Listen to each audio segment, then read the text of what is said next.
E aí, pessoal, o que está acontecendo no futebol brasileiro em 2026? O que estamos assistindo hoje é uma completa baderna. Temos e vemos uma predominância da mídia sobre um time de futebol, no qual os outros times não têm observância, não têm relevância. Somente um time de futebol no Brasil tem várias câmeras, vários benefícios, e isso é o que vamos ver agora. A começar por essa imagem no Estádio Nacional de Brasília, porque a disposição da torcida rubro-negra foi colocada somente na parte da frente e da lateral? Por que não foi dividido meio a meio no estádio? Para que pudesse aparecer a torcida do Corinthians na parte da frente, de um lado, e do outro lado, a parte no rubro-negra. Por que não foi feito assim? Esse é um dos primeiros pontos a ser destacado, certo? A parte do impedimento, essa é uma outra parte que precisa ser bem notificada, bem analisada, porque não estão sendo mostrados impedimentos que é contra o rubro-negro. Posição legitimamente legal. O jogador corintiano dava muitas condições. O jogador rubro-negro, que está logo abaixo, ele está na faixa branca do campo, enquanto o jogador corintiano estava entrando na faixa branca do campo. Então está sendo assim mostrado pela mídia que está havendo uma certa hegemonia em todos os campos e em todas as áreas a favor do rubro-negro. Vamos dar vários exemplos aqui para vocês.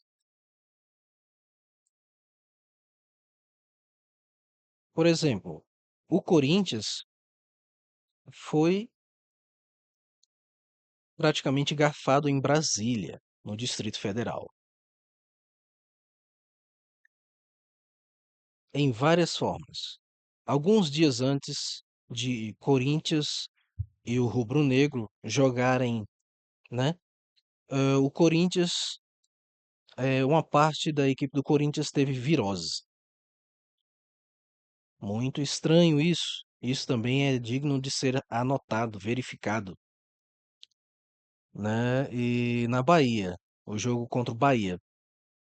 E também era para ter sido 3-0 para o time do Corinthians. Outro ponto quesito aí. O árbitro anulou um gol legal do Corinthians. Foi o que já falei, já mencionei. Demoraram para divulgar as imagens da agressão do jogador do rubro-negro, no caso, contra o corintiano. Demoraram muito e praticamente foi uma eternidade, correto? Não divulgaram o lance de impedimento. Disseram, né? Deram desculpa que é tal de energia. Como é que um estádio desse tem falta de energia? Impossível. Isso é impossível. É impossível. Se fosse a favor, do rubro-negro ia ter mais de 200 replays, né? Mais de 200 câmeras mostrando por vários ângulos. A disposição da torcida do rubro-negro, posicionada na frente do jogo, né? E das câmeras. Por que não foi dividido meio a meio ali para ver a torcida do Corinthians e a torcida, né, adversária? Por que não foi feito isso? A câmera, né? A câmera do drone também focava somente a torcida rubro-negra. Também a de drone, a câmera de drone só focava na torcida rubro-negra. A maioria das vezes o drone só focava na parte da torcida rubro-negra.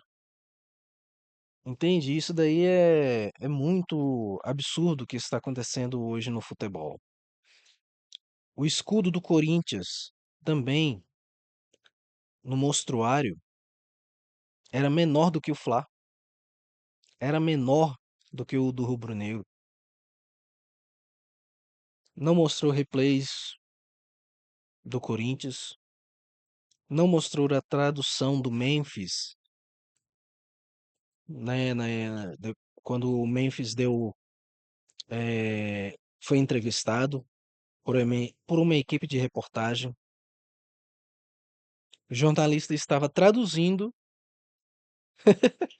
o jornalista estava traduzindo e interromperam a transmissão na hora dele estar traduzindo. Então, outro ponto aí. O rubro-negro, existem mais de 500 câmeras, mas para os outros times de futebol, às vezes só tem uma câmera.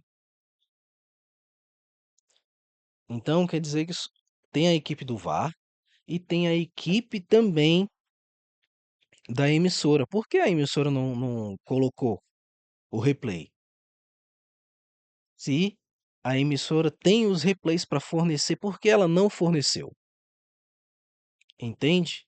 Então tem muita coisa estranha, né, a favor do rubro-negro, ou seja, uma hegemonia no futebol para um só time. Observações: a torcida do Corinthians ainda é a maior do Brasil, aproximadamente com 2 milhões de torcedores a mais. Cerca de 31 a 32 milhões é a torcida do Corinthians em todo o Brasil. A torcida rubro-negra é a segunda. O que acontece é que a emissora, né, tem seus acordos com outras empresas e manda fazer, né, pesquisas. E aí, lógico, o resultado sempre vai ser favorável ao rubro-negro, sem sombra de dúvida. Vamos ver o que disse os nossos coleguinhas aqui. Que, de novo, nós vimos uma transmissão que tentou direcionar a arbitragem o tempo todo. Nós vimos isso, e isso para mim, eu como jornalista, eu acho lamentável.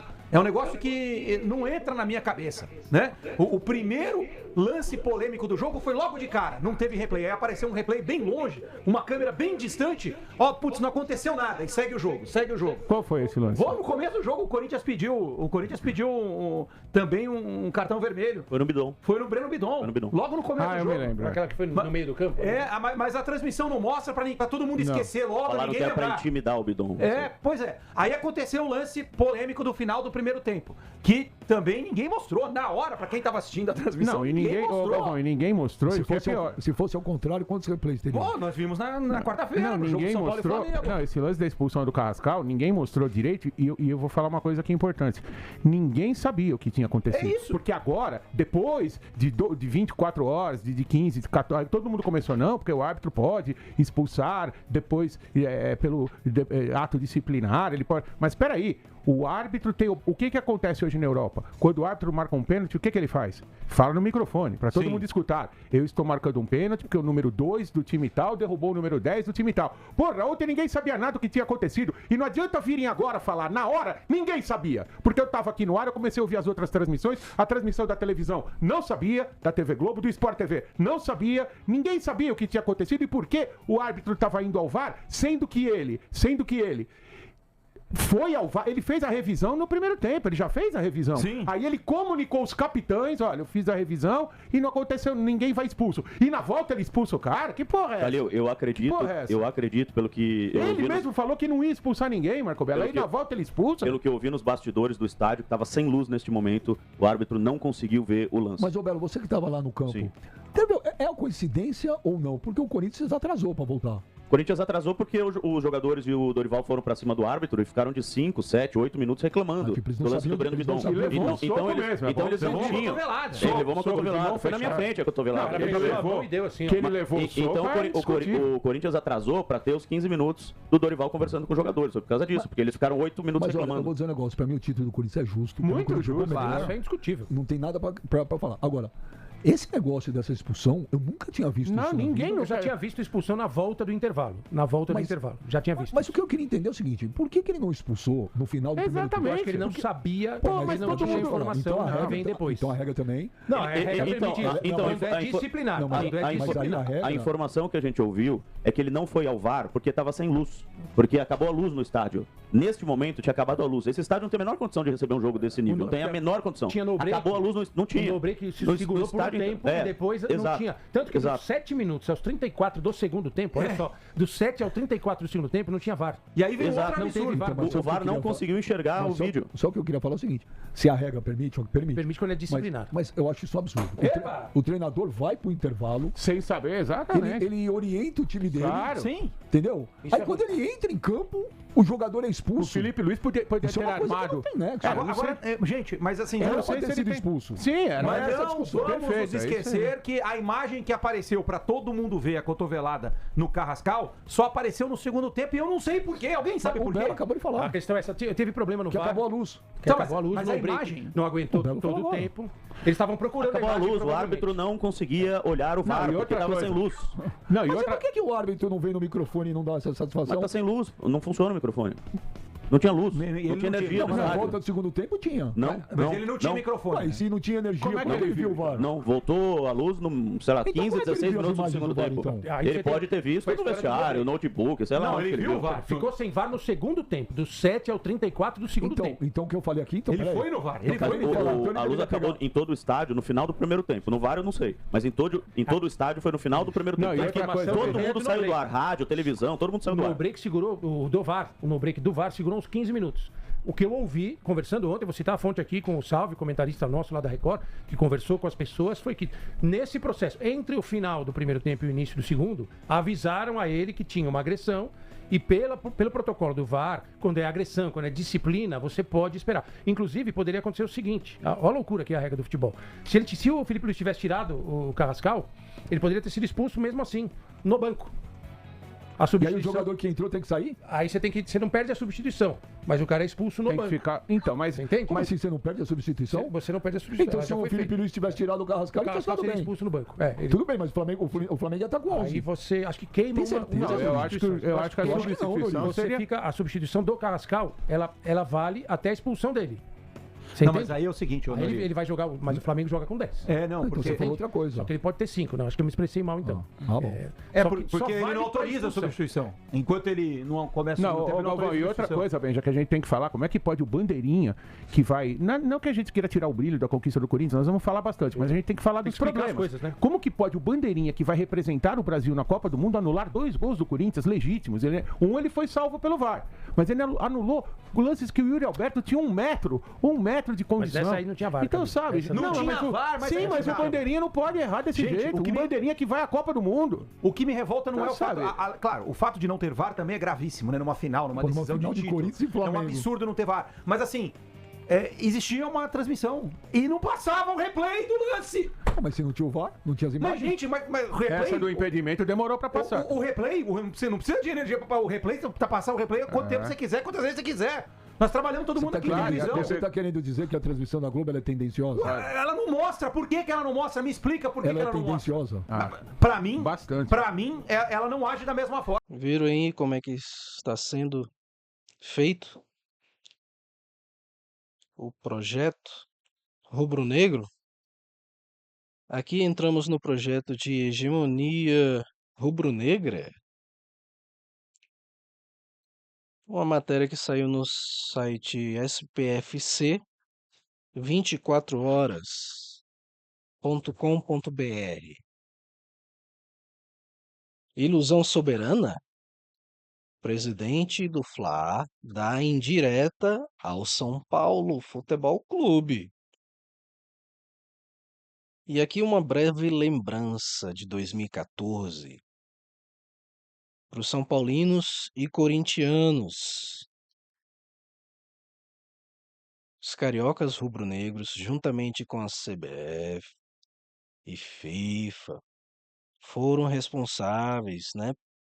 Supostamente responsáveis por tirar o Morumbi da Copa do Mundo de 2014. Os cariocas fizeram isso para humilhar os são paulinos e também para endividar os corintianos com a construção da Arena Corinthians. Os rubro-negros usaram a estratégia de dividir para conquistar. Humilharam São Paulo e endividaram os corintianos. Isso com o intuito depois de fazê-los virar SAF. Mais outra estratégia rubro-negra.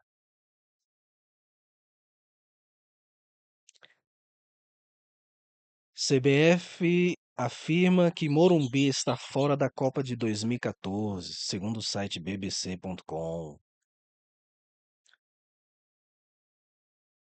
Por que o Morumbi não sediou a Copa do Mundo? Os problemas técnicos mencionados por Teixeira seriam os pontos cegos de visibilidade e a área pequena para a imprensa. Este problema poderia ter sido resolvido aproveitando uma parte da área da arquibancada, porém, a capacidade do estádio ficaria abaixo da permitida para receber a cerimônia de abertura da Copa. Alguém acredita nisso aí, pessoal? Que loucura é essa? Quem acredita nisso aqui, cara? Que absurdo! E os São Paulinos trouxas aceitando essa maracutaia rubro-negra. Como é que pode? Como é que pode os São Paulinos aceitando essa maracutaia de um São Paulo submisso? Submisso, São Paulo submisso. E os torcedores mais submissos ainda.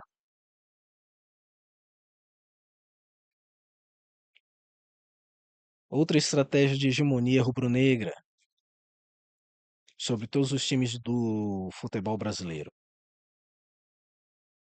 Sobre o ex-presidente do São Paulo Futebol Clube, Júlio Casares e Márcio Carlo Magno saíram injustamente do São Paulo. Uma parte da torcida são paulina foi influenciada e iludida pelas fake news da mídia rubro-negra carioca para tirar o terceiro melhor presidente da história do São Paulo Futebol Clube, Casares, porque estava reduzindo a dívida líquida do São Paulo Futebol Clube. Com referência à política brasileira, mencionando, ou seja, uma lembrança na política de 2014, 2015, temos aí, ó.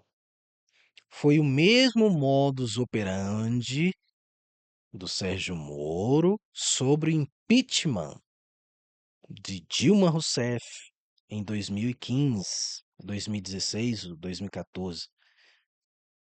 De 2014 a 2016, né? Esse impeachment.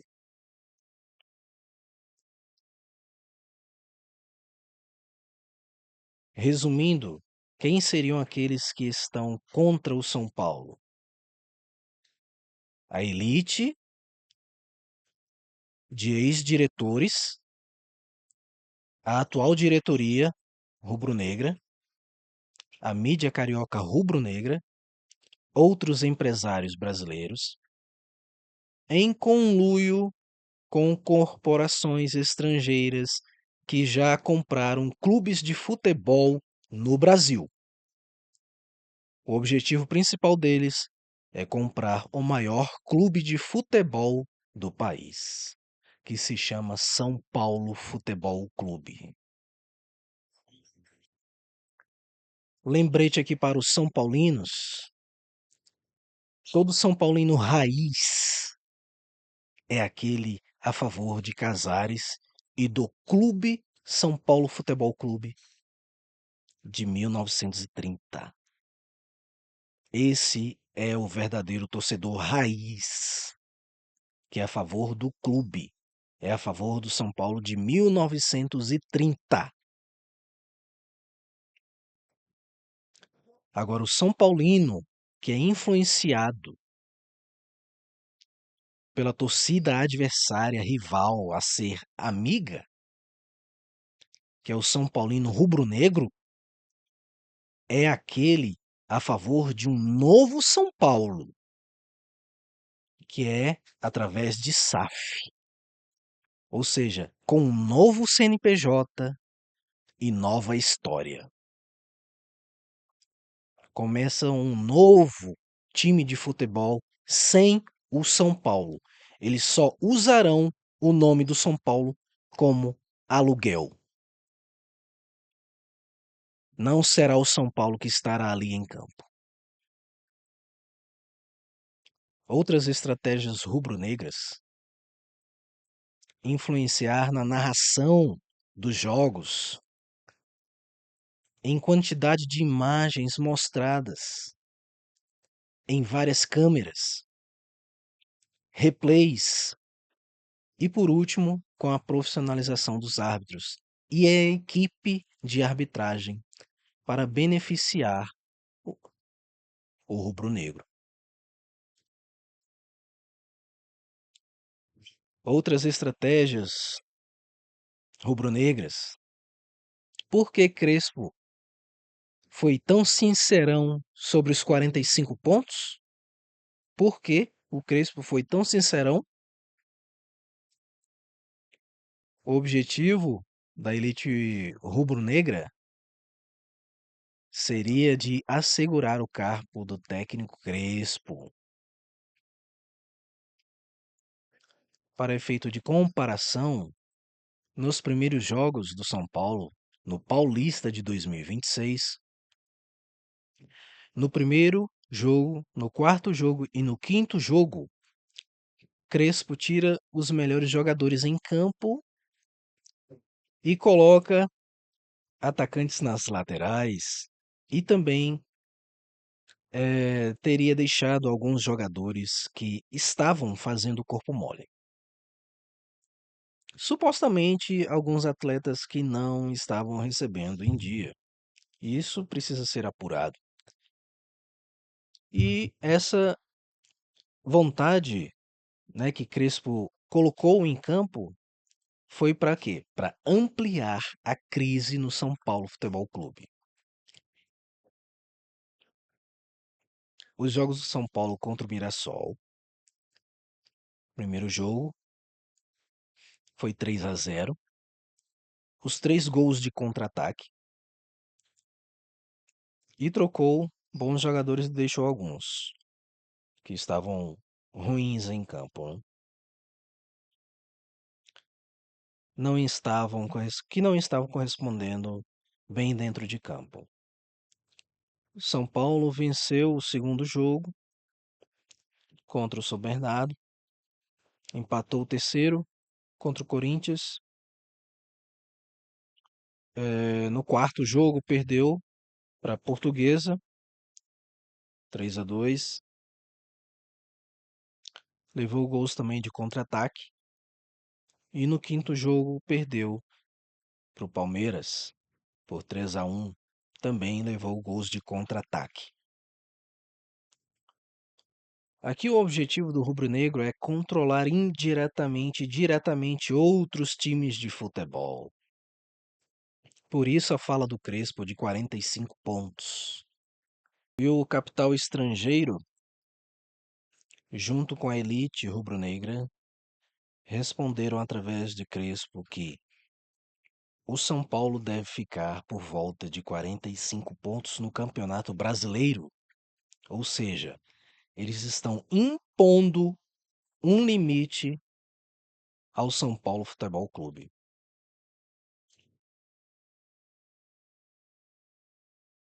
E a outros clubes também, né? E a outros clubes de futebol. Dando recados de forma ditatoriais, que é um conceito programado das elites para beneficiar somente um time de futebol, dando a hegemonia ao rubro-negro carioca. Outra estratégia, como já mencionada acima, CBF anuncia mudanças históricas para a torcida visitante nos estádios. CBF, STJD e grupo também, né, o grupo carioca, midiático carioca, estariam fazendo de tudo para beneficiar torcedores rubro-negros em vários estádios do Brasil. CBF estaria usando uma estratégia para beneficiar torcedores visitantes, lotando os estádios de rubro-negros, torcedores rubro-negros. Prestem atenção. O ingresso do visitante, exemplo, rubro-negro, carioca, não pode custar mais que o dobro do ingresso mais barato do que o do mandante, sem considerar a meia entrada. O visitante passa a ter direito de comprar antecipadamente 50% dos ingressos do setor destinado à sua torcida. Ou seja, isso ajuda os clubes a fortalecer seu programa de sócio-torcedor, garantindo ingressos mesmo em jogos fora de casa. Ainda, a torcida visitante tem o direito de ficar em um setor com boa visibilidade do campo. Não pode haver grades, estruturas ou qualquer tipo de obstrução exagerada que atrapalhe a visão do jogo. STJD, CBF e Grupo Midiático Carioca estariam ampliando as táticas no estatuto para beneficiar torcedores rubro-negros nos estádios de futebol, com o intuito de obterem mais receita para o rubro-negro. Resumindo, o rubro-negro carioca está auxiliando o capital financeiro internacional a obrigar todos os times de futebol no Brasil a virar SAF. A história é simples. A mídia carioca amplia a crise no futebol brasileiro, contra o São Paulo também e contra outros clubes, para que uma corporação estrangeira compre o São Paulo e outros clubes com participação minoritária da elite rubro-negra carioca. E o rubro-negro quer ser o único time de futebol sem SAF. Essa é a hegemonia rubro-negra que está sendo imposta no futebol brasileiro. Até a próxima.